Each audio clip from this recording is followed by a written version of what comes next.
బందర్లో కూడా పిచ్చుకోక కరిసిన పేరు నాని ఉన్నాడు. ఆయన ఏం మాట్లాడుతున్నాడు, ఏంటో హావభావాలు, ముందు ఆ క్యారీ బ్యాగులు చూడలేక, ఆ జారిపోయినటువంటి అవి చూడలేక ప్రజలు ఎప్పుడు పోద్దరా బాబు ఈ బాధ అన్నట్టుగా ఉంది. ఏదో వీడియోలు చేసి సోషల్ మీడియాలో పెట్టడం, పిచ్చి పిచ్చి వాగుడంతా వాగడం. లోకేష్ గారి గురించి, చంద్రబాబు నాయుడు గారి గురించి మాట్లాడే అర్హత నీకుందా? పోటీ చేయడానికి కూడా భయపడి పారిపోయిన వ్యక్తి పేరు నాని. సొంత కొడుకుని నిలబెట్టి 50,000 ఓట్లతో ఓడిపోయి సిగ్గు లేకుండా, అసలు కనీసం బందర్ ప్రజలు కాదు కదా, బందర్లో రోడ్లమ్మడి తిరిగే పిచ్చి కుక్కలు కూడా నీ గురించి పట్టించుకోవే. నువ్వేదో పెద్ద పోటుగాళ్ళలాగా విమర్శించడానికి. అంటే లోకేష్ గారికి క్రికెట్ అంటే ఇష్టం, ఆ క్రికెట్ చూడడానికి వెళ్ళడం. ఆయన స్వయంగానే చెప్పారు, నా క్రికెట్ అంటే ఇష్టం, నేను నా సొంత ఖర్చులతో వెళ్ళానని చెప్తున్నారు. ఇందులో తప్పే ఉంది? వెళ్ళకూడదా? క్రికెట్ చూడకూడదా? అదేమన్నా మీకులాగా సుకన్యాలు కాదు కదా.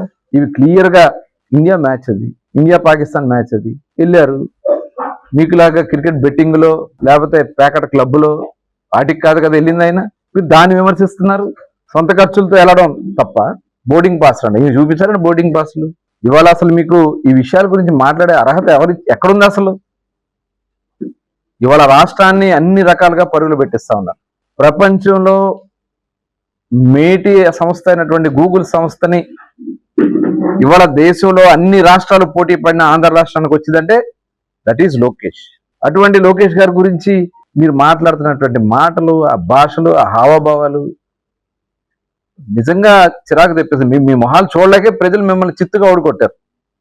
ఇంకా రోజు వచ్చి ఏదో విషయాలు తీసుకొచ్చి తిరుపతి లడ్డు అంటారు.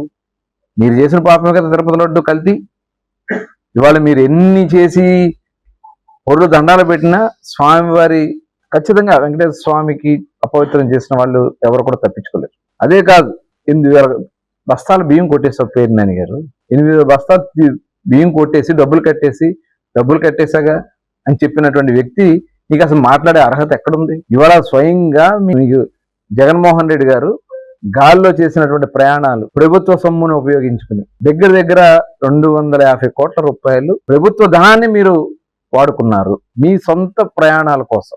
మీ పిల్లల్ని పరామర్శం చేసుకోవడానికి, లేకపోతే మరి లండన్ లో హాస్పిటల్కి వెళ్తాకు మరి ఏదో అంటారు హాస్పిటల్ అని, ఆ లండన్కి వెళ్ళడానికి, లేదంటే అక్కడ ఏదన్నా ప్యాలెస్లు కట్టుకోవడానికి ప్రభుత్వ ధనాన్ని వాడిన లెక్కలు ఉన్నాయి. ఇవన్నీ మేమేదో కల్పితంగా రాసి చెప్పేది కాదు. సమాచార చట్ట ప్రకారం మీరు ఖర్చు పెట్టినటువంటి లెక్కలు ఉన్నాయి, సంవత్సరాల వారీగా కూడా లెక్కలు ఉన్నాయి. ఇవాళ దానికి సమాధానం చెప్పగలరా? Please subscribe to Leo news for more videos.